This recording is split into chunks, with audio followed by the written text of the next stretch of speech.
The island smelled like burnt flesh. That's why the Marines called it Sulfur Island.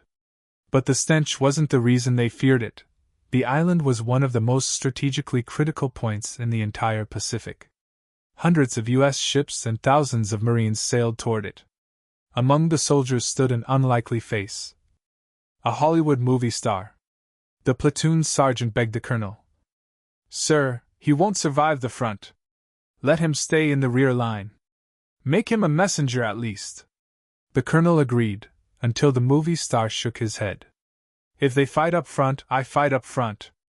And that was the end of the discussion. When the ships closed in, naval guns lit up the sky. Explosions rained over the black sand beaches, giving soldiers false hope that the enemy had been pushed back. But the second their boots hit the ground, gunfire erupted from nowhere. The Japanese weren't on the surface. They were in underground cave systems, tunnels, bunkers, and hidden firing ports carved into volcanic rock. Machine guns shredded the front lines. Dozens fell in seconds. To clear the tunnels, Marines used everything. Snipers, grenades, satchel charges, flamethrowers, bunker-busting demolitions. 4 days the island burned. 4 days men screamed. 4 days, no one knew if they would survive 5 more minutes. Then one morning, the guns finally stopped. But silence doesn't mean safety. The 3rd platoon received a simple but dangerous order. "Take the summit." The major handed a folded American flag to a young lieutenant. A war photographer joined them. 5 Marines began climbing the steep, jagged rocks. Wind, smoke, and ash whipped their faces as they pushed toward the peak. When they reached the top, the lieutenant planted the flag. At that very second, the photographer snapped a picture. A picture that would circle the entire world. As the flag rose, the soldiers below cheered. Some cried. Some dropped their weapons and prayed. But then, enemy gunfire exploded from a hidden bunker just feet away from the summit. The Marines at the top dove into the rocks and returned fire. A short, brutal firefight ended with the last defenders wiped out. And the flag kept flying. Days had passed since the guns fell silent, yet Sulfur Island still felt as if it was holding its breath. The wind rushed over the charred black sand, carrying the ghost of every shout, every cry, every last breath that once tore through the air. On the summit, the American flag fluttered quietly, watching, listening, remembering. The surviving men of the 3rd platoon prepared to descend the hill.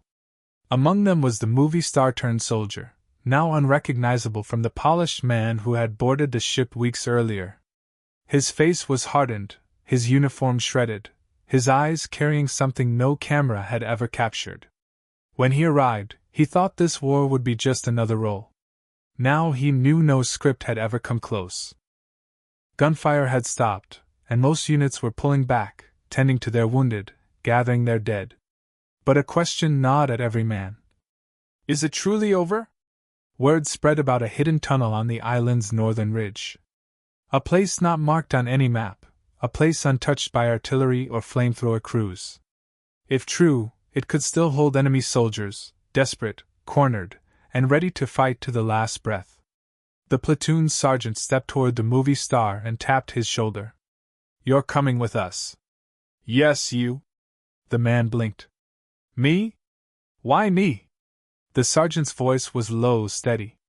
"Because you're more of a soldier than you think." And so they moved, 5 men walking toward the northern cliffs as the sun began to sink behind the jagged rocks. The volcanic soil crunched beneath their boots. The metallic smell of sulfur still lingered, biting the air with every step. The ground suddenly shifted.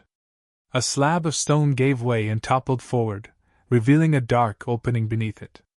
A tunnel. Every man froze. If enemy soldiers were inside, this was the perfect kill zone.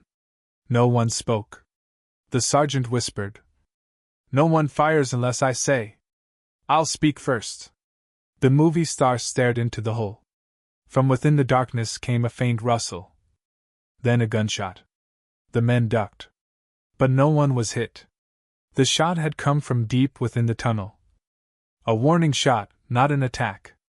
Then a trembling voice echoed out. Taishu, Taishu! Surrender, surrender!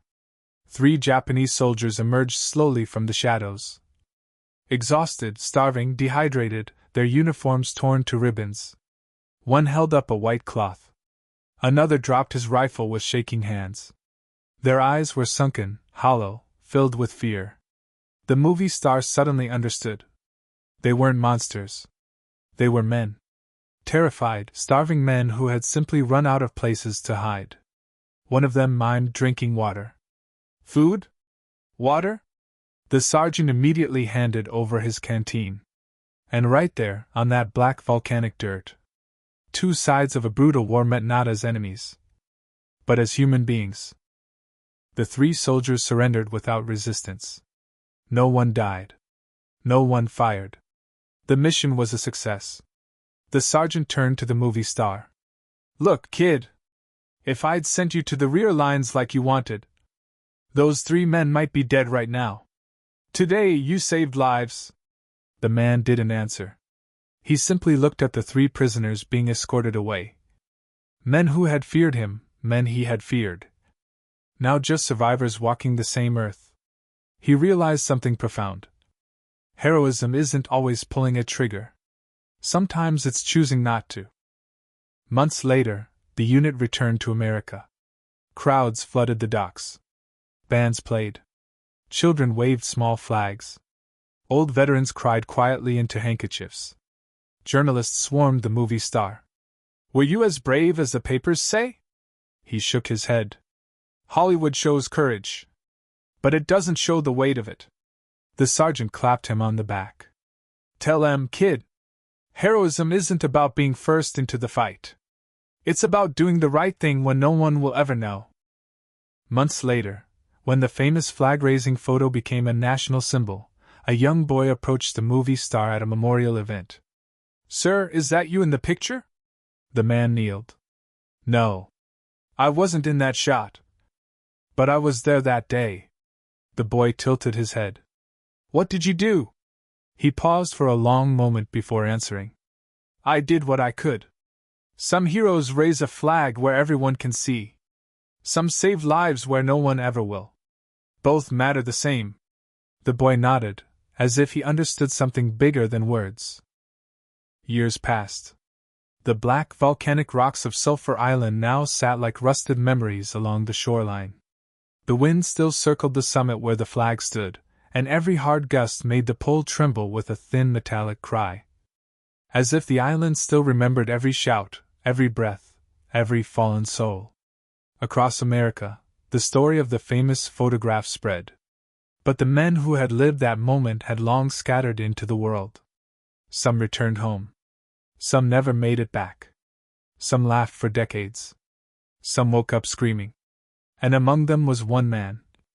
The movie star who now spent more time visiting old battle sites than walking a red carpet. At a veterans' gathering years later, he walked into a hall where old men swapped jokes, told stories, and wiped their eyes when they thought no one was watching. An elderly man with a cane called to him from the corner. Hey, Hollywood! You come here! It was an old machine gunner, hair white as ash, eyes sharp as broken glass. The movie star sat beside him. The old man leaned forward. You still think about those 3 soldiers in the tunnel, don't you? He froze. How did you know? The old soldier smiled sadly. Because I once saved men like them too. And once you save a life, enemy or not, it sticks to your soul. Some nights it's a shadow. Some nights it's a light. His voice cracked with years of memory. A year later, he visited the memorial where the iconic flag-raising statue stood tall. Its shadow stretched across the ground like a long, heavy curtain. Families took photos. Kids ran around. A tour guide spoke loudly. This photograph marked a turning point in American history. He stared at the nameplates beneath the statue. Many names were there. Many were not. Some were missing forever. A young soldier approached him. Sir, were you really there? He nodded. The soldier whispered. Do you still get scared? Because I get scared even in training. The movie star placed a hand on the young man's shoulder. Fear doesn't make you weak. Fear keeps you alive. The strongest men I knew had the hands that shook the most. The young soldier would remember those words for the rest of his life. As the sun dipped behind the clouds, the movie star drifted into thought. The flag, the photo, the story, all symbols. But the true story of war wasn't captured in a single image. It lived in the hands that raised the wounded, in the breaths taken in darkness, in the lives saved quietly where no camera ever stood. He whispered to himself, "Every victory has unseen faces. I'm just one of them." A strong wind lifted the flag overhead. It whipped through the air with a fierce cry across the rocks of Sulfur Island. To him, the sound wasn't just wind. It was the voices of every man who never returned. Every step taken. Every silent sacrifice. That day, he realized something eternal. The war is carried not by the photographs, but by the survivors who live long enough to remember. The flag rose and fell with the wind. And each time it moved, it wrote the names of those ghosts back into the sky.